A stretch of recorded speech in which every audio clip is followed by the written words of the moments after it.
চরিত্র। কারো আসল চরিত্র যদি জানতে চান, কয়েকটা জায়গায় নক করলে জানা যায়। এক হচ্ছে তার বউ, তার ব্যাপারে কি বলে, তার স্ত্রী। এরপর তার ড্রাইভার কি বলে, তার ঘরের কাজের মহিলাটা কি বলে। এদের কাছে নক করলে আপনি বড় সাহেবের আসল তথ্য পেয়ে যাবেন। কথা বুঝতে পেরেছেন? আনাস রাদিয়াল্লাহু তাআলা আনহু বলেন, খাদিমতুন নবী 10 সিনিন ফামা ক্বালা লি উফ ফামা ক্বালা লি লিমা সানা'তা ওয়ালা লিমা লা সানা'তা। আমি 1 বছর 2 বছর নয়, 10 বছর বিশ্বনবীর খাদেম ছিলাম। আওয়াজ করে বলেন তো কয় বছর?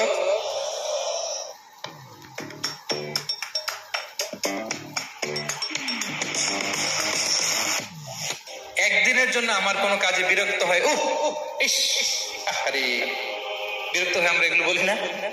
একদিনের জন্য বলে না, একদিন, একটি মুহূর্তের জন্য। এই 10 বছরে একটিবারও পেয়ারা নবীজি বলেন নাই, আনাস এটা কেন করলে? একবারের জন্য বলে নাই, আনাস এটা করলে না কেন? একবারের জন্য তিনি বলেন।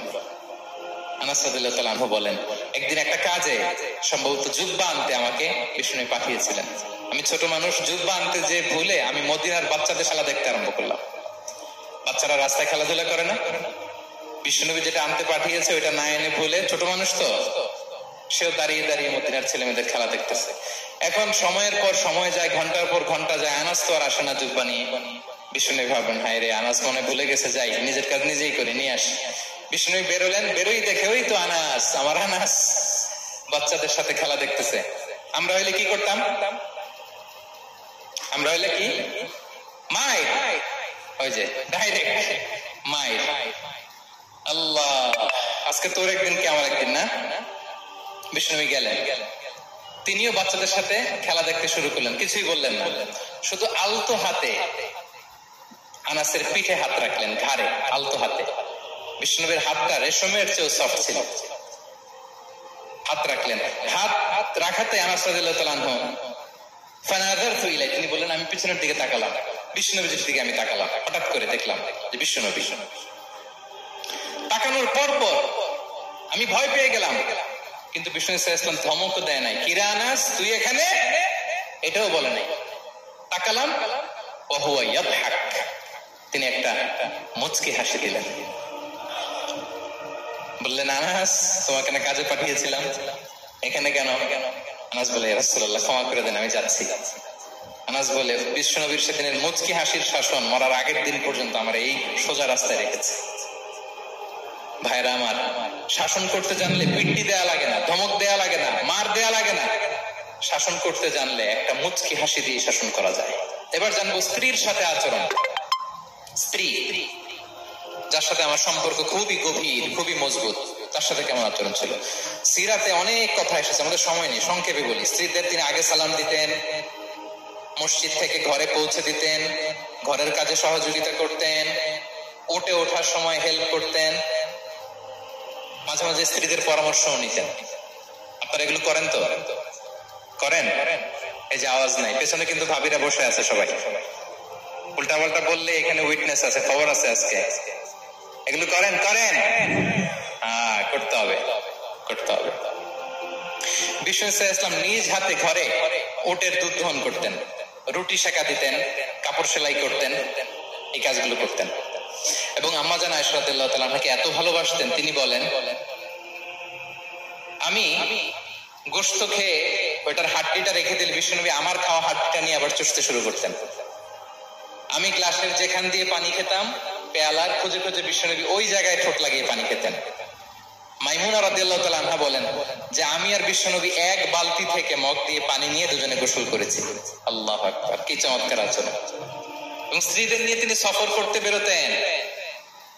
একবার রাত্রিবেলা বিষ্ণু সাল্লাল্লাহু আলাইহি ওয়াসাল্লাম এবং আম্মা জান আয়েশা রাদিয়াল্লাহু তাআলা আনহা, বিষ্ণু বলেন চলো তোমরা একটু দৌড় দেই, এক্সারসাইজ হয়ে যাবে। দুইজনে দৌড় দিলেন। তখন আম্মা জান আয়েশা রাদিয়াল্লাহু তাআলা আনহা একটু স্লিম ছিলেন, তো দৌড়ে বিশ্বনবী পিছে পড়ে গেলেন, আম্মা জান আয়েশা ফার্স্ট হয়ে গেলেন, আগে চলে গেলেন।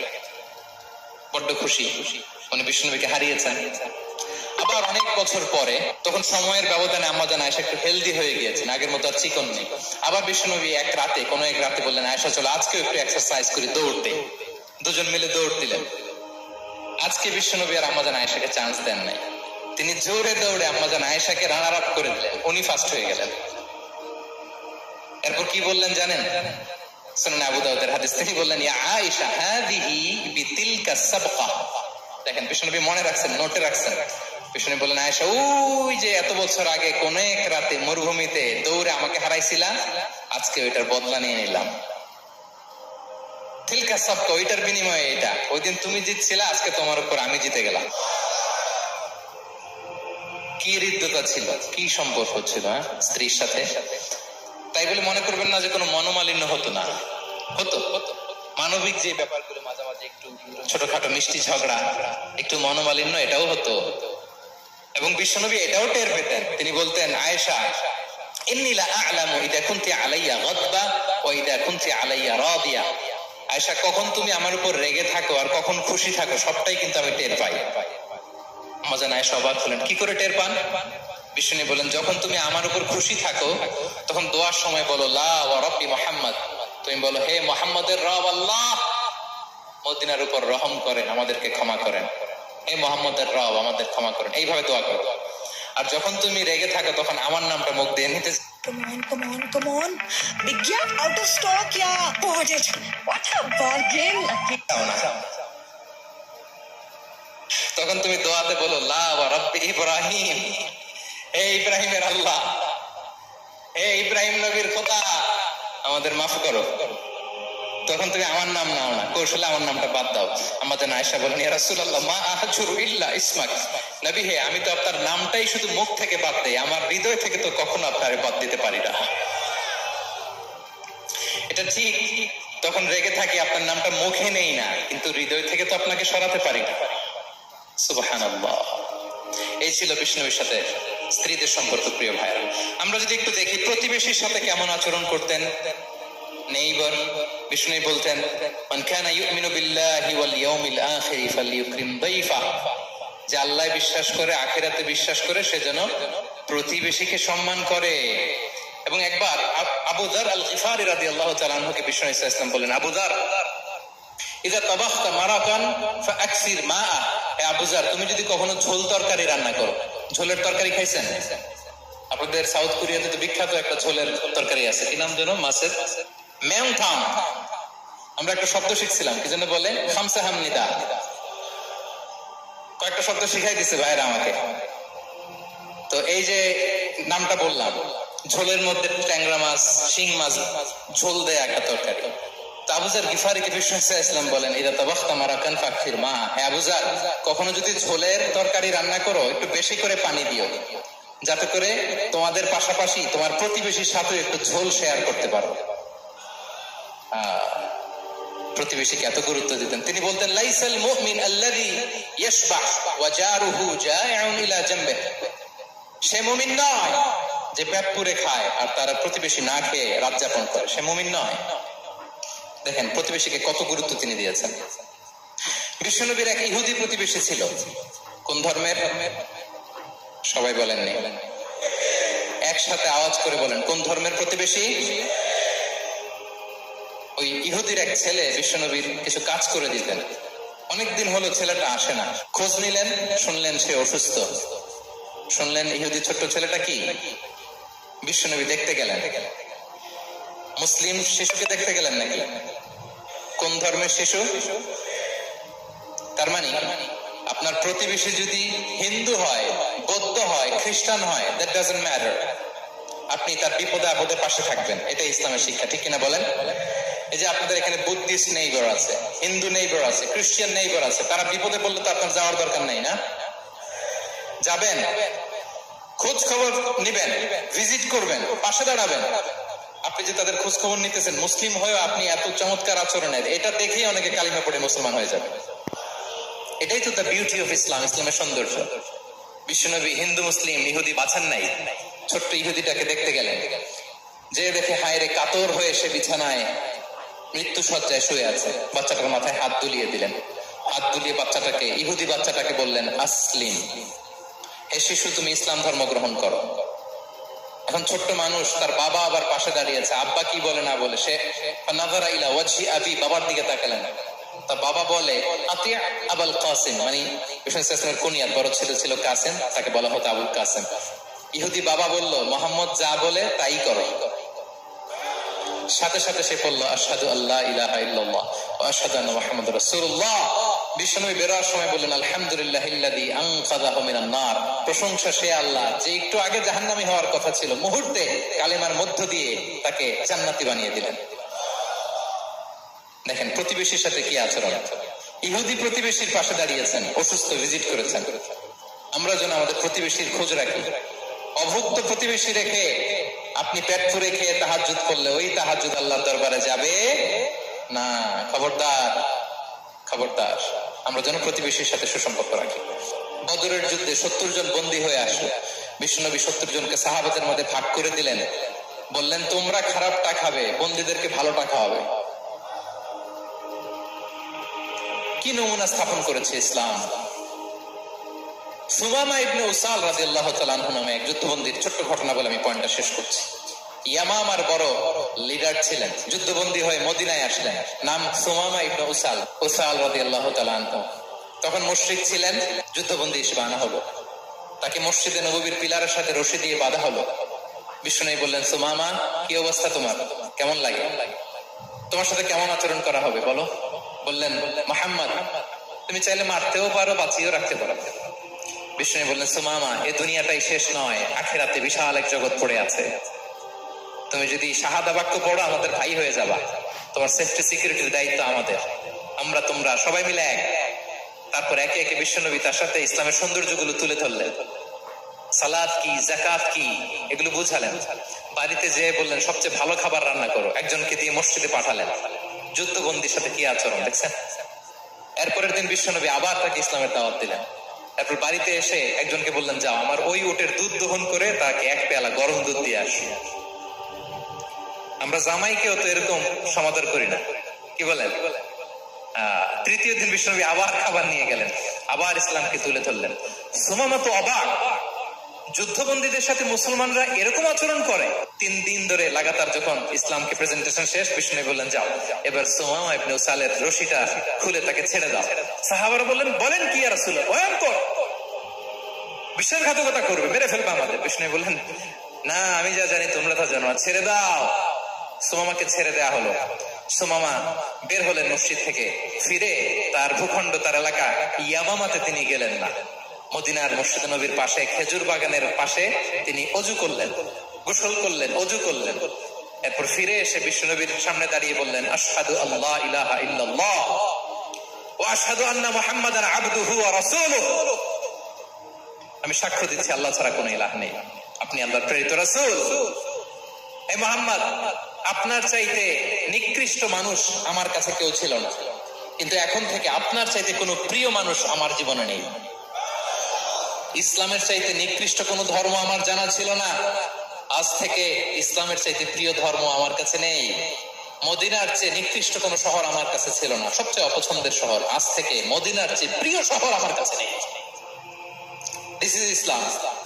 বিশ্বনবী বললেন হে নবী, আপনি আমাকে উমরার অনুমতি দিন। তিনি উমরা করতে গেলেন। বিশ্বনবী তাকে তালবিয়া শিখিয়ে দিলেন। এই প্রথম কেউ মুসলিম সুমামা ইবনে উসাল, উনি প্রথম মুসলিমদের মধ্যে উমরা করেছেন তালবিয়া পড়তে পড়তে, লাব্বাইক আল্লাহুম্মা লাব্বাইক পড়তে পড়তে। উমরা করার শেষে ইয়ামামা থেকে গম আসতো মক্কায়, ওই গম পিষে রুটি বানিয়ে মক্কাবাসী খেয়ে বেঁচে থাকতো। উনি ঘোষণা দিলেন মুহাম্মাদের অনুমতি ছাড়া ইয়ামামার একটি গমের দানা আজ থেকে মক্কায় পৌঁছবে না। সুবহানাল্লাহ পড়বেন না। এই যে আমেরিকা যে ইকোনমিক স্যাংশন দেয়, এটা শিখছে সুমামা উমামা ইবনে উসাল রাদিয়াল্লাহু তাআলা আনহুর কাছ থেকে। আল্লাহু আকবার। তিনি বললেন একটা গমের দানা পচবে না, ওনারা আর রুটি খেতে পারে না। গমের দাম বেড়ে গেল। বিষ্ণুর কাছে চিঠি লিখে পাঠালেন, হে মুহাম্মদ, তুমি যদি উমামারে না বলো আমরা না খেয়ে মরবো। পরে বিশ্বনবীর হস্তক্ষেপের মধ্য দিয়ে আবার ইয়ামামা থেকে গম আসা শুরু হয়েছে। সুবহানাল্লাহ পড়েন। প্রিয় ভাইরা, তাহলে বন্দীদের সাথে, যুদ্ধবন্দীদের সাথে বিশ্বনবীর আচরণ কেমন ছিল টের পেয়েছেন? ভিক্ষুকের সাথে কি আচরণ? বিশ্বনবী কখনো না বলতে পারতেন না। কেউ হাত পাতলে কি বলতে পারতেন না? পারতেন না। এক ভিক্ষুক এসে বলে এই মুহাম্মদ দাও, তোমার কাছে কি আছে দাও। নবী তখন চাদর পরা ছিলেন, চাদর ধরে এমন জোরে টান দিছেন বিশ্বনবীর ঘাড়ের চামড়া এখানে ছিঁড়ে গেছে, চামড়া দাগ করে গেছে। বিশ্বনবী তার দিকে তাকিয়ে ওই যে মুচকি হাসির ম্যাজিক, আবার মুচকি হাসি দিয়ে বললেন যাও তাকে কিছু দিয়ে দাও। সুবহানাল্লাহ পড়বেন না? আচ্ছা, ভিক্ষা করতে এসে যদি আপনার জুব্বা ধরে টান মারে, জামার কলার ধরে টান মারে, এই দে, কি করবেন বলেন? হয়েছে মায়ের, মানে ডানে ভাই আর কোন সলিউশন নাই, খালি মায়ের, আইজো মায়ের খাইলো মায়ের। দেখেন ভিক্ষা করতে এসে জামা ধরে টান দিয়ে ঘাড়ের চামড়া এখানে দাগ ফেলে দিয়েছে, কিন্তু বিশ্বনবী হাসি দিয়ে সলিউশন করলেন। সুবহানাল্লাহ পড়েন। শত্রুদের সাথে তিনি কেমন আচরণ করেছেন? আল্লাহ আল্লাহ আল্লাহ। তায়েফের ময়দানে রক্তাক্ত হয়েছে, রক্তাক্ত। পাহাড় রক্ষী ফেরেশতারা বলে, নবী আপনাকে রক্তাক্ত করেছে? তায়েফে কেন গেছিলেন বিশ্বনবী? জমির বায়না করতে না? তায়েফে জমি কিনতে গেছিল না? তায়েফবাসীকে জাহান্নামের আগুন থেকে বাঁচাতে রক্তাক্ত করা হয়েছে। পাহাড় রক্ষী ফেরেশতারা বললেন, নবী একটা আদেশ দেন, দুই দিক থেকে চাপা মেরে পুরো তায়েফবাসীকে মাটির সাথে মিশিয়ে ফেলবে, মাটির সাথে মিশে যাবে। বিশ্বনবী বললেন, না না, তারা হয়তো ঈমান আনে নাই, তাদের ভবিষ্যৎ প্রজন্মের কেউ না কেউ লা ইলাহা পড়বে, কেউ না কেউ লা ইলাহা জপবে, তাই হয়েছে। তাইফে যদি যান, আল্লাহু আকবার, মসজিদ আর মসজিদ, শান্তি আর শান্তি। আল্লাহু আকবার। উহুদের ময়দানে দাঁত শহীদ হয়েছে, রক্তাক্ত হয়েছে, হেলমেট ভেঙে কপালে পাথর ঢুকেছে। अभी भी आप सिर्फ लेवल एलटीपी देख के ही डिसीजन लेते हो? To get a complete overview of the market, you need more. ফেরেশতারা বললেন, আদেশ দেন উহুদ পাহাড় তাদের ঘাড়ের উপরে বসিয়ে। বিষ্ণু বললেন, না। বিষ্ণু বললেন, না, আল্লাহুম্মা হদি কওমি ফাইন্নাহুম লা ইয়ালামুন। আল্লাহ আমার কওমকে ক্ষমা করে দেন, ওরা বুঝে নাই। দেখেন, শুধু ক্ষমাই চান নাই যে আল্লাহ ওদেরকে মাফ করে দেন, ওদের হয়ে কৈফিয়ত দিয়েছেন আল্লাহকে, এক্সকিউজ দিয়েছেন। আল্লাহ কেন কেন ক্ষমা করবেন? কারণ ওরা বুঝে নাই। এক্সকিউজ দিয়েছেন, তাদের হয়ে কৈফিয়ত দিয়েছেন। এই ছিল শত্রুদের সাথে বিশ্বনবীর আচরণ। যুদ্ধের ময়দানে ঘোষণা দিতেন, খবরদার, ওদের নারীদের গায়ে হাত দিবে না, শিশুদের গায়ে হাত দিবে না, গবাদি পশু মারবে না, কোন পাদ্রীর গায়ে হাত দিবে না। গোটা বিশ্বের কেউ, কোন যুদ্ধের সেনাপতি যুদ্ধের ময়দানে এমন মানবতা দেখাতে পারে নাই। চিল্লায় বলেন ঠিক কিনা? অষ্টম হিজরিতে মক্কা বিজয়ের দিন থারথার করে কাঁপছিল কুরাইশরা যে আজকে তো আমাদেরকে ক্যাপিটাল পানিশমেন্ট দিবে, ডেথ পেনাল্টি দিবে। বিশ্বনবী বললেন, না, লা তাসরিবা আলাইকুমুল ইয়াউম ইযহাবু ফাআনতুমুত তালাকা। 4-5 জনকে তিনি শাস্তি দিয়েছেন, গণহারে শত শত হাজার হাজার পরিবারকে তিনি ক্ষমা করে দিয়েছেন। বললেন, তোমরা আমার ভাই, ভাই ভাইয়ের সাথে যেরকম আচরণ করবে, ইউসুফ তার ভাইদের সাথে যা করেছে আমি তাই করবো, আমি ক্ষমা করে দিলাম। আল্লাহু আকবার। এ ছিল শত্রুদের সাথে আচরণ। শেষ কথা বলি, শেষ কথা হচ্ছে প্রাণীর সাথে বিশ্বনবীর কেমন আচরণ ছিল। প্রাণীর সাথে একবার আনসারের খেজুর বাগানে ঢুকলেন, ঢুকে দেখেন একটা উট কাঁদে। কি কাঁদে? কানে কানে এসে বিশ্বনবীকে কি যেন বলে যায়। বিশ্বনবী রেগে বললেন, এই উটের মালিককে? এক আনসারের সাহাবী বললেন, ইয়া রাসূলুল্লাহ আমি। বিশ্বনবী বললেন, তোমার কি ভয় হয় না আল্লাহর? কলিজার মধ্যে আল্লাহর ভয় নাই? আল্লাহ তাআলা দয়া করে উটের মালিক তোমাকে বানিয়েছে, উট কানে কানে এসে আমাকে বলেছে তুমি তাকে কয়দিন ধরে খাবার দাও নাই, আর তাকে দিয়ে কাজ করিয়েছে অনবরত। খবরদার, কিয়ামতের দিন আল্লাহ তাআলা জালিমের কাতারে তোমাকে দাঁড় করাবে। প্রাণীর জন্য বিষ্ণু ইসা ইসলাম কত দয়াতুর ছিলেন। জবাই করার সময় বিষ্ণু বলতেন, ইহসানের সাথে জবাই করো, ছুরি ধারালো করে রাখো। কোরবানির সময় আমরা প্রাণীটাকে কি করি? আদর করি না, মেরে ফেলি। বলেন তো, জবাই করা মানে কি? মেরে ফেলতেছি। বিষ্ণু বলেন, ইদা কাতালতুম ফাহসিনুল কিতলা, মারবা ঠিক আছে কিন্তু মন মতো না, ইহসানের সাথে কতল করো। ওয়ালিয়ুহিদ্দা আহাদুকুম শাফরাতাহু ওয়ালিয়ারিহ যাবিহাতাহু, ছুরিটাকে ধার করে রাখো যাতে করে খুব সহজে তার রুহটা বের হয়ে যায়। সুবহানাল্লাহ। দেখেন, আমরা নিজেদের সাথে একটু মিলাই। বাংলাদেশে দেখেন তো, কুকুর একটা দেখলে আমরা কি করি? হ্যাঁ, হয় লাথি না একটা ঢিল। বিড়াল দেখলে কি করি? হয় তাবরানি দেয়, নয় দৌড়ানি দেয়। এরকম আছে না নাই? উন্নত দেশগুলোতে দেখবেন রাস্তার মাঝখানে একটা ছোট্ট সাপ, পুরো হাইওয়েতে সবগুলো গাড়ি থেমে গিয়েছে একটা হাঁসের বাচ্চা বাঁচানোর জন্য, একটা সাপের বাচ্চা বাঁচানোর জন্য। আর আমরা পাখির মতো মানুষকে গুলি করে মারি, মানুষকে আমরা গুলি করে মারি পাখির মতো নির্বিচারে। প্রিয় ভাইরা, বিষ্ণু ইসলাম প্রাণীর প্রতি আমাদেরকে দয়াতুর হতে বলেছেন। তাহলে বিশ্বনবীর আচরণ কেমন ছিল একটা ওভারঅল ধারণা আপনারা পেয়েছেন প্রিয় ভাইরা? হ্যাঁ, শিশুদের সাথে কোমল আচরণ করবেন তো আপনারা, আদর করবেন, চুমু দিবেন, কোলে নিবেন। হ্যাঁ, ভুল করলে শুধরে দিবেন, পারবেন? বড়দেরকে আগে সালাম দিবেন তো। আর কর্মচারী একটা ভুল করলে পিটাইয়া সহায় ফেলবেন, এরকম করবেন? না, ভালো আচরণ করবেন। স্ত্রীর সাথে কেমন আচরণ করবেন? হ্যাঁ, মাধুর্যপূর্ণ আচরণ। ওই একজন কয় হুজুর নাই। আরে বেটা, হওয়ার পরে কেমন করবা ওইটা বলো না। নিয়ত করে রাখো যে আমরা আমাদের ঘরটাকে জান্নাতি ঘর বানিয়ে ফেলবো, ঠিক কিনা? প্রতিবেশীর সাথে যেন আমরা ভালো আচরণ করি, কারাবন্দীদের সাথে যেন আমরা ভালো আচরণ করি। ভিক্ষুক হাত পেতেছে, স্যার 2 দিন ধরে কিছু খাই নাই, 5টা টাকা দেন। দাঁড়ায় না গ্লাসের সামনে, ওর হাতে থালা, একটা ভাঙ্গা থালা, আর আপনি স্যুট পরা স্যার না, আপনারে গাড়ির এদিক থেকে বের করে ওদিকে ভাঙ্গা থালা দিয়ে বসাইতে আর ওরে স্যুট করে গাড়ির ভিতরে বসাইতে আল্লাহর কয় মিনিট লাগে বলেন তো? খবরদার, ফরিয়াদির সাথে যেন আমরা খারাপ আচরণ না করি, শত্রুদের সাথে যেন খারাপ আচরণ না করি, কোন প্রাণীর প্রতিও যেন আমরা জুলুম না করি। প্রিয় ভাইরা, বিশ্বনবী এত মাধুর্যপূর্ণ আচরণ করতেন, শত্রু বন্ধু হয়ে যেত। আর আমাদের আচরণ দেখে আমার বন্ধু আমার শত্রু হয়ে যায়, ঠিক কিনা? আমরা যেন আমাদের আখলাককে সুন্দর করি।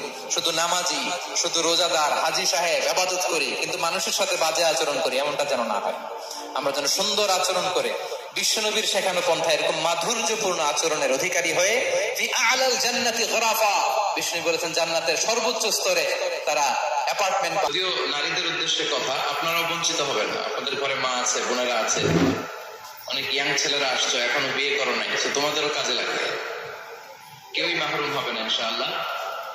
তো মাঝে মাঝে সুবহানাল্লাহ আলহামদুলিল্লাহ যদি আমি বলতে বলি, সামনে যারা আছে তোমরাই বলবা, পুরুষরাই বলবেন, নারীরা আওয়াজ করে আবার লিল্লাহি তাকবীর আল্লাহু আকবার বলার কোনো প্রয়োজন নেই। তো আসুন আমরা আমাদের আলোচনা শুরু করি। তার আগে আমরা আল্লাহর দরবারে শুকরিয়া জানাই যে আল্লাহ তাআলা আজকে হিলফুল ফুজুল ইসলামী যুব সংগঠনের আয়োজনে চমৎকার একটি মহিলা সমাবেশের আয়োজন তারা করেছে। আমি সব সময় আমার শ্রোতাদেরকে এই কথাটা বোঝানোর চেষ্টা করি যে নারীদেরকে সুযোগ করে দেয়া দরকার। কেননা এই নারীদের পেট থেকে জন্মেছে নবীরা, নাকি নবীরা আকাশ থেকে নেমে এসেছে? আল্লাহর ওয়ালিরা, ইসলামের জন্য যারা শহীদ হয়েছে, সব শহীদরা, সব সিদ্দিকীনরা, সব সৎ কর্মশীলরা এই নারীদের পেট থেকেই এসেছে। এজন্য নারীদের পেটগুলো হচ্ছে খনির মতো, এটা খনি। নারীদের যত্ন নিলে খনি থেকে ভালো জিনিস পাওয়া যাবে, আল্লাহওয়ালা পাওয়া যাবে, হাফেজ পাওয়া যাবে, সালেহ পাওয়া যাবে। আর নারীদের যত্ন না নিলে, কোরআন সুন্নাহ শিখানোর সুযোগ না করে দিলে তাদের পেট থেকেই ডাকাতরা বের হয়, ঠিক কিনা? এই যে যত ডাকাত, সন্ত্রাস, চাঁদাবাজ পৃথিবীতে এসেছে, এরাও এসেছে নারীদের পেট থেকেই। এজন্য বলা হয়, বাপ ভালো তার বেটা ভালো তাই, মা ভালো তার জি, গাই ভালো তার দুধ ভালো রে, দুধ ভালো তার ঘি। গাই ভালো তো দুধ ভালো, দুধ ভালো তো ঘি ভালো, মা ভালো তো মেয়ে ভালো, বাপ ভালো তো বেটা ভালো।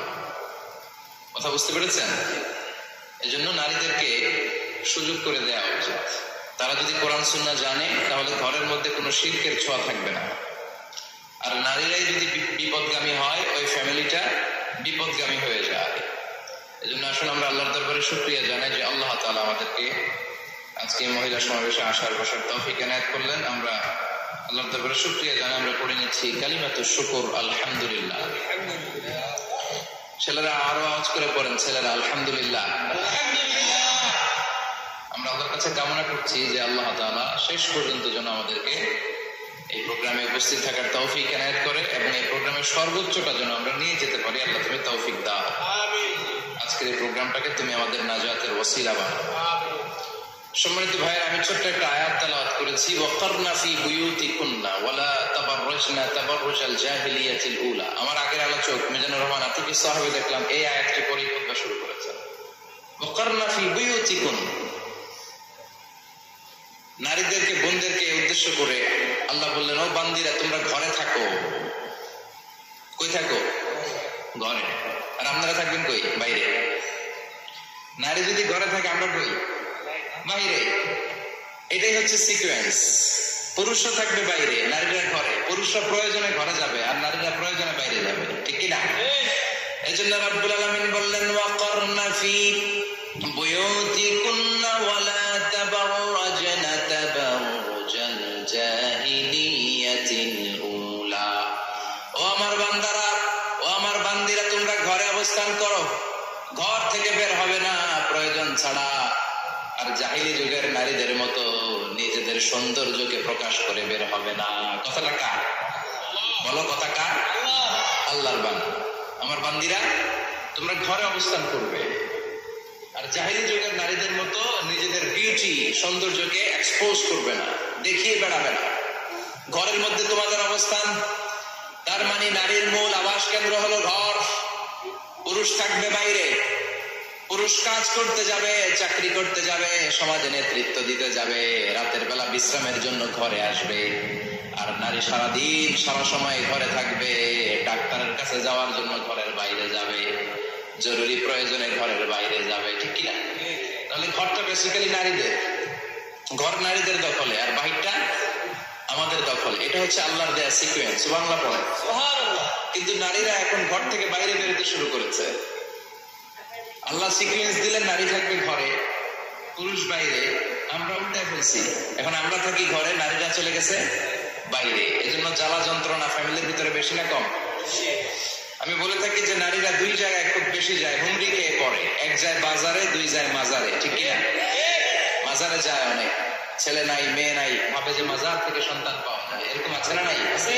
রব্বুল আলামিন বলেন, ইয়াহাবু লিমান ইয়াশাউ ইনাসান ওয়া ইয়াহাবু লিমান ইয়াশাউ আও ইউযাওয়িজুহুম যুকরানান ওয়া ইনাসা ওয়া ইয়াজআলু মান ইয়াশাউ আকিমা ইন্নাহু আলিমুন কাদির। তিনি যাকে চান তাকে মেয়ে দেন।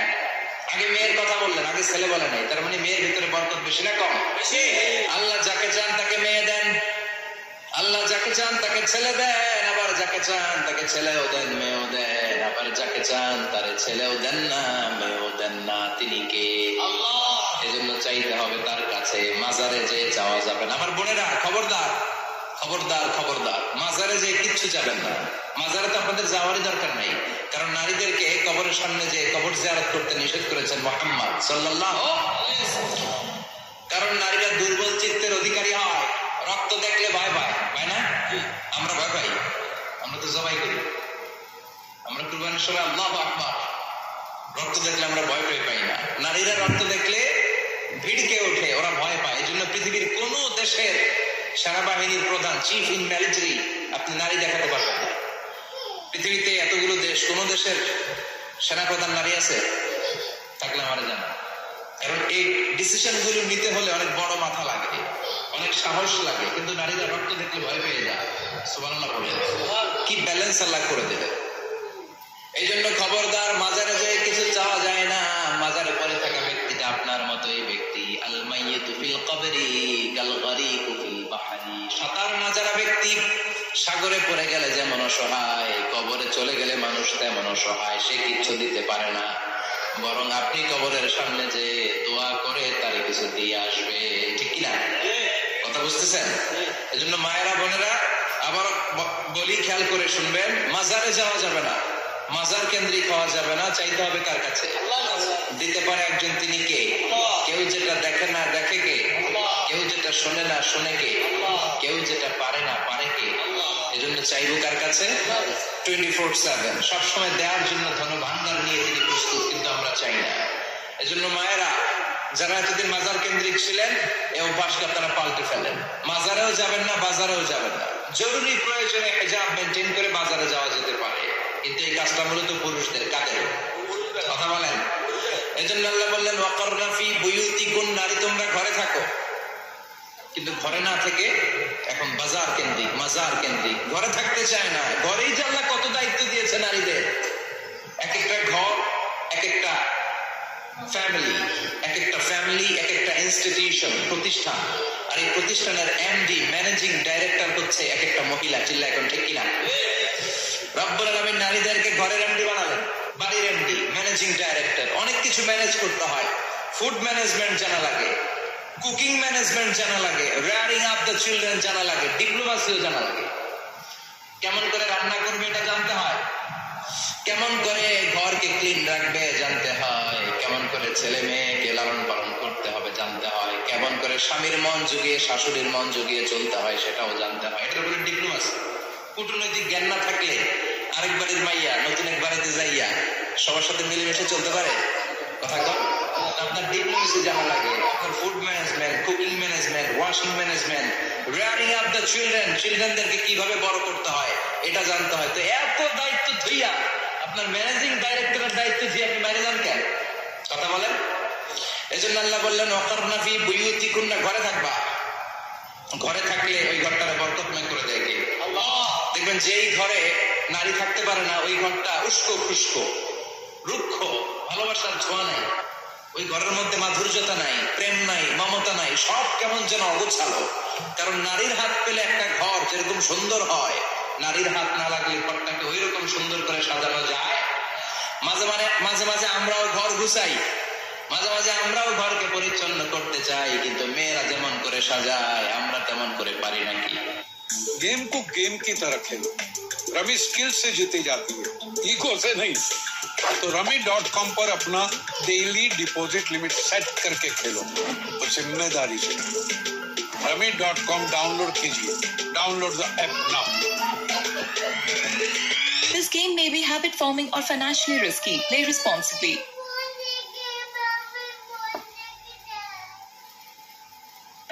কথা কয় না, কথা বলেন। বাড়ি বাড়ি আমরা মাঝে মাঝে রান্না করি, মহিলা রান্না করলে যে স্বাদ হয় আমাদের তো ওইটা হয়।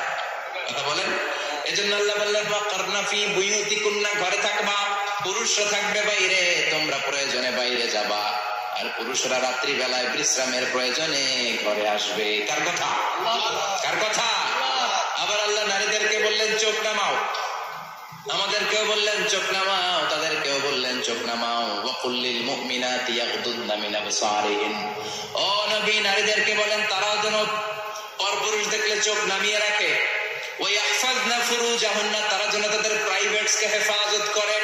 ওয়ালা ইউবদিনা যিনাতাহুন্না ইল্লা মা যাহারা মিনহা, দেহের সৌন্দর্য যেন বের না করে দেয়। ওয়ালিয়াদরিবনা বিখুমুরিহিন্না আলা জুয়ুবিহিন্না, আর তাদের বুকের উপরে যেন একটা চাদর নামিয়ে দেয়। সুবহানাল্লাহ। ওড়নাটা যেন উন্নত বক্ষটা তারা ঢেকে রাখে। এখন বুকের উপরে ওড়না থাকে না, ওড়না থাকে গলায়, ঠিক কিনা? অবশ্য এইখানে যে বোনেরা আসছে এদের এই সমস্যা নাই, এরা সবাই বোরকা পরে আসছে, এদের আত্মীয় স্বজনের মধ্যে ঝামেলা থাকতে পারে। তো আপনারা যে পৌঁছে দিবেন, ওড়না থাকবে কোথায়? নারীদের বুকের উপরে ওড়না থাকবে, চাদর থাকবে, গলার মধ্যে ওড়না রাখার জন্য বলা হয় নাই। ওয়ালিয়াদরিবনা বিখুমুরিহিন্না আলা জুয়ুবিহিন্না, বুকের উপরে রাখো, নিজেকে ঢেকে রাখো, হেজাব করো। হেজাব করলে নারীর মর্যাদা বাড়িয়ে দেয় কে?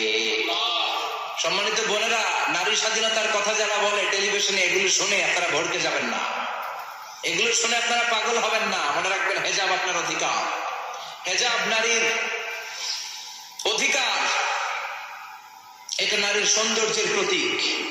হেজাব নারীর আভিজাত্যের প্রতীক।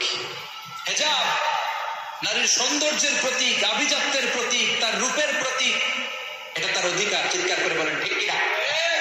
কেমন করে হেজাব দেহ থেকে সরাতে হয়, কেমন করে দেহ থেকে কাপড় নামানো যায়, এটা হইল শয়তানের মিশন। এটা কি? শয়তান যখন নিষিদ্ধ ফল সাইয়েদনা আদম আর হাওয়া আলাইহিস সালামকে খাইয়ে দিল, সাথে সাথে জান্নাতের কাপড় পড়ে গেল। জান্নাতেও কাপড় খুলে দিল, দুনিয়াতেও খুলে, ঠিক কিনা? শয়তানের মিশনই এইটা, কাপড় যত কমানো যায়, কাপড় যত কমানো যায়। এই জন্য খবরদার, আপনারা অনেক সম্মানিতা, খেয়াল রাখবেন পৃথিবীতে যে জিনিসের মর্যাদা যত বেশি, সম্মান যত বেশি, যেটা যত বেশি দামি ওইটা তত বেশি প্যাকেটের ভিতরে থাকে, ঠিক কিনা? ঝিনুকের ভিতরে থাকে মতি, মতি খোলা থাকে না। স্বর্ণ অলংকার, স্বর্ণের দোকানে যখন যাবেন দেখবেন শাটারের সামনে এত বড় বড় তালা, অন্য দোকানে এত মোটা তালা নাই।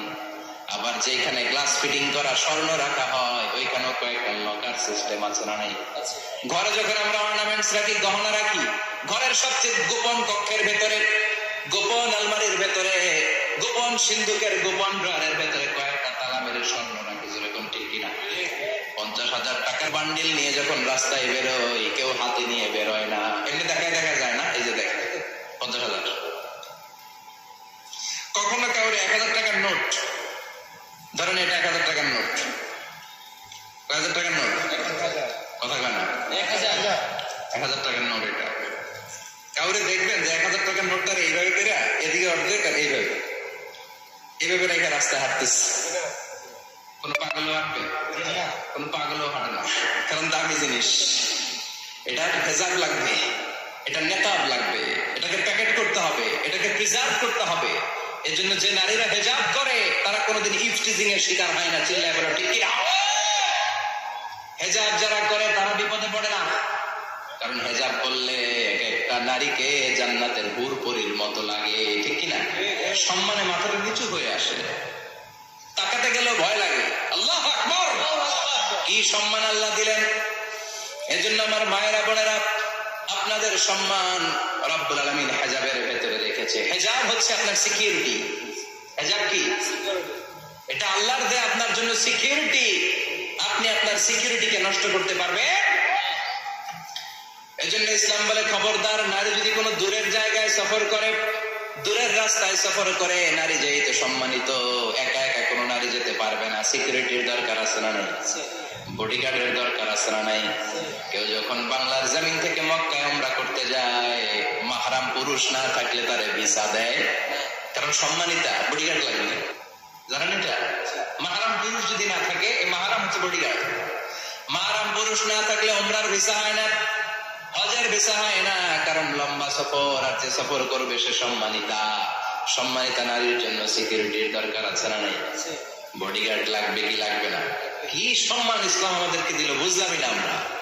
আপনাদেরকে প্রোটেক্ট করার জন্য, আপনাদের সিকিউরিটি এনশিওর করার জন্য আল্লাহ তাআলা হেজাবের বিধান দিয়েছে। চিল্লায় পড়েন সুবহানাল্লাহ। এই জন্য নারীর সম্মান, নারীর মর্যাদা রব্বুল আলামিন হেজাবের ভেতরে দিয়েছে। আবার নারীর মধ্যেও হেজাবের তারতম্য আছে না নাই? যাদের বয়স বেশি তাদের হেজাব কম, যাদের বয়স কম তাদের হেজাব বেশি। সুবহানাল্লাহ, কি ব্যালেন্স! কিন্তু রাস্তায় দেখবেন নানির হাতে হাত মোজা, নানি নাতনি, নানির হাত মোজা আছে, পা মোজা আছে, গায়ে বোরকা আছে দুইটা, সাথে ষোড়শী অষ্টাদশী তরুণী তন্নি যুবতী নাতনিটার বুকের মধ্যে কাপড় নাই, গলায় আছে ওড়না, আছে না নাই? তার মানে পুরাই উল্টা। দরকার ছিল নাতনির হাতে মোজা, পায়ে মোজা, দুইটা বোরকা। নানির গায়ে কাপড় না থাকলেও সমস্যা নাই, হালকা কাপড় পরে নানি বেরোইছে সমস্যা নাই, কোন রকম চাদর গায়ে দিয়ে নানি বেরোইছে সমস্যা নাই। কিন্তু নাতনির গায়ে বোরকার দরকার আছে না নাই? হাত মোজা, পা মোজার দরকার আছে না নাই? মা মেয়ে বের হয়েছে, মায়ের গায়ে দুই বোরকা, হাত মোজা, পা মোজা, মেয়ের গায়ে কাপড় নাই, হাফ নেকেড, আছে না নাই? নানির দিকে তাকাবে কে? উনি তো এক্সপায়ার্ড, উনি কি ডেট শেষ। কথা বলেন, কেউ তাকাবে? তাকাবে ষোড়শী অষ্টাদশী তরুণী তন্নি যুবতীর দিকে, ঠিক না? এই জন্য ইসলাম বলে খবরদার, হেজাব ছাড়া বের হওয়া যাবে না, নেকাব ছাড়া বের হওয়া যাবে না। বিশ্বনবী বললেন, মা তারাকতু মিন বাদি আদাররা আলা রিজালি মিনান নিসা, আমি চলে যাব কিন্তু আমার পরে আমার পুরুষ উম্মতদের জন্য নারীর চাইতে বড় কোনো ফিতনা আমি রেখে যাই না। আর বনি ইসরাইলের জামানায় সবচেয়ে বড় ফিতনা হয়েছিল নারীর ফিতনা, নারী কেলেঙ্কারি।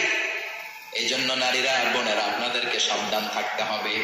নারীর ফিতনা বড় ফিতনা। নারী ভালো হলে সবচেয়ে ভালো, নারী খারাপ হলে নারীর চেয়ে খারাপ কেউ হতে পারে। এই জন্য নারীদের জন্য আল্লাহ কিছু মডেল দিলেন, নারীদের জন্য আল্লাহ কিছু আদর্শ পাঠালেন, নারীদের জন্য আল্লাহ শিক্ষণীয় মহীয়সী কিছু নারীর জীবনে দিলেন। বললেন, এই জীবনীগুলো পড়ো, তোমাদের জীবনটারে উজালা করে দিবে কে? আল্লাহ বললেন, দরাবাল্লাহু মাসালাল লিল্লাযীনা আমানু ইমরাতা ফিরআউন। গোটা বিশ্বের সব নারীদের জন্য রব্বুল আলামিন কুখ্যাত সন্ত্রাসী ফেরাউনের বউকে মডেল বানিয়ে দিয়েছে। সুবহানাল্লাহ পড়েন। কাফেরের বউ মুমিন নারীদের মডেল, আবার নবীর বউ কাফের নারীদের মডেল, আছে না নাই? নূহ আলাইহিস সালাম আল্লাহর সবচাইতে প্রিয় নবী, প্রিয়দের একজন, কিন্তু তার বউ কাফেরদের মডেল। আর কুখ্যাত সন্ত্রাসী ফেরাউন, তার বউ আসিয়া মুমিন নারীদের মডেল। আল্লাহু আকবার। 6 জন নারীর জীবনীর কথা আমি রিকমেন্ড করি, সাজেস্ট করি যে 6 জন নারীর জীবনী মুখস্থ, ঠোঁটস্থ, অন্তস্থ থাকতে হবে প্রতিটা নারীর জন্য। আশা করি মায়েরা বোনেরা শুনছেন, আশা করি আপনারা কান লাগিয়ে শুনছেন, অনুধাবন করার চেষ্টা করছেন। আপনাদের জন্য 6 জন নারীর জীবনী পড়া অবধারিত। সংক্ষেপে বলবো, কয়জন? গুনেন। 1 নম্বরে হচ্ছে হাজার, উম্মে ইসমাইল, সাইয়েদনা ইব্রাহিমের বউ, সাইয়েদনা ইসমাইল আলাইহিস সালামের আম্মা নাম হলো হাজার, আমরা বলি বিবি হাজরা। আমরা কি করি? হাজরা আছে না? এই প্যান্ডেলেও হাজরা নামে দুইজন বোন থাকতে পারে, আসলে নামটা হচ্ছে হাজার। নামটা কি? হাজার। এই হাজার হচ্ছে আপনাদের 1 নম্বর মডেল। 2 নম্বর কুখ্যাত সন্ত্রাসী ফেরাউনের বউ আসিয়া আপনাদের 2 নম্বর মডেল। 3 নম্বরে ঈসা আলাইহিস সালামের আম্মা মারিয়াম আলাইহিস সালাম আপনাদের মডেল। বিশ্বনবীর প্রথম বউ খাদিজা আপনাদের মডেল। বিশ্বনবীর একমাত্র কুমারী বউ মা আয়েশা আপনাদের মডেল। আর বিশ্বনবীর কলিজার টুকরা সাইয়্যিদাতুনা ফাতিমা আপনাদের জন্য মডেল। সুবহানাল্লাহ বলেন। কয়জন? জোরে বলেন। প্রথমে কার নাম বলেছি? হাজার। দ্বিতীয় আসিয়া। 3 নম্বর মারিয়াম। 4 নম্বর খাদিজা। 5 নম্বরে আয়েশা। 6 নম্বরে ফাতিমা। সুবহানাল্লাহ বলেন। বিশ্বনবী বলেছেন কামুলা মিনার রিজালি কাসির, পুরুষদের মধ্যে কামেল পুরুষের অভাব নাই। ওয়ালাম ইয়াকমুল মিনান নিসা ইল্লা 4, নারীদের মধ্যে কামেল নারী হচ্ছে 4 জন। কয়জন? 4 জন। এরপরে আবার বাড়ালেন আয়েশার কথা, আবার বাড়ালেন ফাতেমার কথা, মোট হয়ে গেল 6 জন। সুবহানাল্লাহ পড়েন। মোট কয়জন? আসলে এই 6 জনের জীবনী থেকে একটা একটা করে শিক্ষা আমরা মনে রাখার চেষ্টা করি, তাহলে জীবন উজালা হয়ে যাবে। হাজার আলাইহিস সালাম, ওনার জীবনী থেকে শিক্ষা হচ্ছে তাওয়াক্কুল আলাল্লাহ, বিপদে আপদে সবসময় ভরসা কার উপর? আমাইয়াতাওয়াক্কাল আলাল্লাহি ফাহুয়া হাসবু, যে ব্যক্তি আল্লাহর উপর ভালো করে তাওয়াক্কুল করে একমাত্র আল্লাহই তার জন্য যথেষ্ট হয়ে যায়। সুবহানাল্লাহ। সুবহানাল্লাহ পড়ছেন? পড়েন সুবহানাল্লাহ। হাজার আলাইহিস সালাম, ওনার জীবনী থেকে শিক্ষা হচ্ছে আল্লাহর উপর তাওয়াক্কুল। সাইয়েদনা ইব্রাহিম আলাইহিস সালাম সাইয়্যিদাতুনা হাজারকে নিয়ে, দুধের বাচ্চা ইসমাইলকে নিয়ে মক্কার মরুজমিনের মাঝখানে রেখে আসলেন। মানুষ নাই, প্রাণী নাই, খাওয়ার পানি নাই, কোনো পশু পাখি নাই, আকাশের পাখিও নাই, কেউ নাই, একটা মাত্র পানির মশক। একটা মশকের ভেতরে সামান্য কিছু পানি। দুধের বাচ্চা ইসমাইলকে নিয়ে সাইয়্যিদাতুনা হাজার দাঁড়িয়ে রইলেন। কোনো কথা না বলে বিবি আর বাচ্চাকে রেখে চলে যাচ্ছেন। চোখের পানি ছেড়ে সাইয়্যিদাতুনা হাজার ডেকে বললেন, ইব্রাহিম একটু দাঁড়াও। কথা নাই, বার্তা নাই, কিছুই বললা না। কি আমার অপরাধ? কেন এই দুধুমরু প্রান্তরে আমাকে দুধের বাচ্চাটারে রেখে গেলা? শুধু একটা কথাই জানতে চাইবো, এই যে আমাদেরকে রেখে পাষণ্ডের মতো তুমি চলে যাও, এটা কি তোমার নিজের ইচ্ছায় নাকি আল্লাহর ইচ্ছায়? সাইয়েদনা ইব্রাহিম কোনো কথা না বলে শুধু প্রশ্নের উত্তর দিলেন, বললেন আল্লাহর ইচ্ছায়। কার ইচ্ছায়? নবীরা নিজের ইচ্ছায় কিছু করে না, যেটাই করে করে কার ইচ্ছায়? সাইয়্যিদাতুনা হাজার বললেন, ইযান লা ইউদাইয়ুনাল্লাহ, তোমার ইচ্ছায় যদি আমাদেরকে রেখে না যাও, আল্লাহর ইচ্ছায় যদি রেখে যাও, তাহলে আমার ভরসা আছে আল্লাহ আমাদেরকে নষ্ট হতে দিবে না, আল্লাহ আমাদেরকে কোনো কষ্ট দিবে না, আমার আল্লাহই আমার জন্য যথেষ্ট। সুবহানাল্লাহ। আপনারে মায়েরা যারা আছেন, আপনাকে আর আপনার 2 সন্তানকে নিয়ে আপনার স্বামী সিলেটের হাকালুকি হাওরের মাঝখান দিয়ে রেখে আসছে। কি করবেন? পিছনে পিছনে দৌড়াবেন, গালাগালি শুরু করবেন। যদি বলে আল্লাহর ইচ্ছায় তোমার রেখে গেলাম, জীবনেও মানতে যাবেন না, বলবেন তোরেও বাদ দিলাম, তোর আল্লাহরেও বাদ দিলাম। আছে না নাই? কিন্তু সাইয়্যিদাতুনা হাজার কেমন নারী ছিলেন? একটা টু শব্দ করেন নাই। শুনতেছেন? কেন ইমাজিন, কল্পনা করতে পারেন? দুধুমরু প্রান্তর, খাওয়ার কিছু নাই, পান করার কিছু নাই, কথা বলার মতো একটা মানুষ নাই, রৌদ্রের তাপ মরুভূমির বালুর উপরে এমন ভাবে পড়ে। সৌদি আরবের মরুভূমি যারা দেখেছেন, প্রচন্ড বালুর মধ্যে চাল রেখে দিলে চালগুলো মুড়ি হয়ে যায়। ওই প্রচন্ড মরুভূমির মধ্যে দাঁড়িয়ে বললেন, যদি আল্লাহর ইচ্ছা হয়, আমার আল্লাহ আমার জন্য যথেষ্ট। ঠিকই আল্লাহ যথেষ্ট হয়েছেন। এই মহিলাকে দিয়ে মক্কা আবাদ হয়েছে। মক্কায় কোনো মানুষ থাকতো না, এখন মক্কায় গেলে জায়গা পাওয়া না।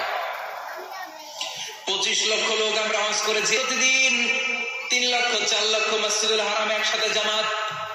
জুমার নামাজের দিন 5 লক্ষ 7 লক্ষ 10 লক্ষ হয়ে যায়। এতগুলো মানুষ আগে ছিল না। সব হলো সাইয়্যিদাতুনা হাজারের ইমানের ফসল। সুবহানাল্লাহ। এই নারী এখানে থাকলেন, আল্লাহর উপর ভরসা করে ইমানের পরীক্ষা দিতে লাগলেন। একদিনের ব্যবধানে খাওয়ার পানির মশকের পানি শেষ।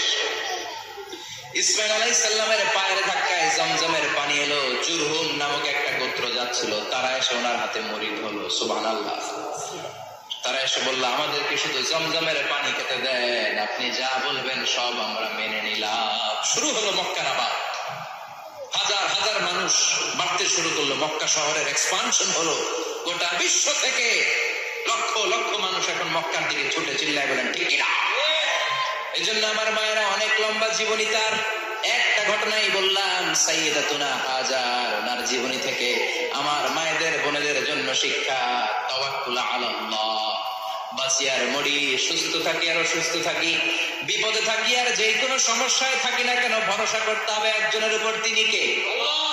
আল্লাহর উপর যে ভরসার মতো ভরসা করতে জানে, আমার আল্লাহই তার জন্য যথেষ্ট। ঠিক কিনা? তাহলে হাজার থেকে আমার বন্ধুদের জন্য শিক্ষা হচ্ছে, তাওয়াক্কুল করবো আমরা কার উপরে? ভরসা রাখবো কার উপর? না নৌকার উপর, না ধানের শীষ, নাকি লাঙ্গল, নাকি দাড়িপাল্লা? ভরসা কার উপরে? সবসময় তাওয়াক্কুল আলাল্লাহ, আল্লাহর উপর ভরসা করতে হবে আমার মায়েরা, আমার বোনেরা। 2 নম্বরে বলেছি কার কথা? আসিয়া রাদিয়াল্লাহু তাআলা আনহা আলাইহিস সালাম, ফেরাউনের স্ত্রী। এই মহিলা অনেক দামি মহিলা, মুসা আলাইহিস সালামের পালক মা। সুবহানাল্লাহ পড়েন। নিজের সন্তান ছিল না, সাইয়েদনা মুসা আলাইহিস সালামকে মায়ের মতো লালন পালন করেছেন। গোপনে গোপনে মুসা আলাইহিস সালামের উপর ঈমান এনেছেন। গোপনে গোপনে রাত্রিবেলা তাহাজ্জুদ করে চোখের পানি ছেড়ে চাইতেন কার কাছে? ফেরাউনের বউ আর ফেরাউনের ফিনান্স মিনিস্টার, অর্থমন্ত্রীর বউ, 2 জন লুকিয়ে কালিমা পড়ে মুসলমান। ফেরাউন কিছু জানে না। সুবহানাল্লাহ। কি আল্লাহর খেলা! ফেরাউন লক্ষ লক্ষ বনী ইসরাইলের ছোট্ট বাচ্চাকে জবাই করেছে একটা বাচ্চাকে ঠেকানোর জন্য। নাম কি? মুসা। আর ফেরাউনের ঘরে আল্লাহ মুসাকে বড় করলেন। তো সুবহানাল্লাহ। লুকিয়ে লুকিয়ে ঈমান আনলো।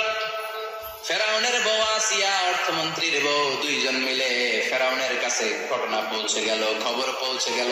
ফেরাউন ডেকে পাঠালো। দুধের বাচ্চাকে নিয়ে ফেরাউনের অর্থমন্ত্রীর বউ হাজির। কুখ্যাত সন্ত্রাসী ফেরাউনের নিজের বউ আসিয়াও হাজির। ফেরাউন বলে, এক আল্লাহর উপর কুফরির ঘোষণা দে, আল্লাহকে বলে যা, আমার পায়ের সামনে সেজদা দে, আমি মাফ করে দেব। আসিয়ার এক কথা, জীবন যাবে কিন্তু ঈমান যাবে।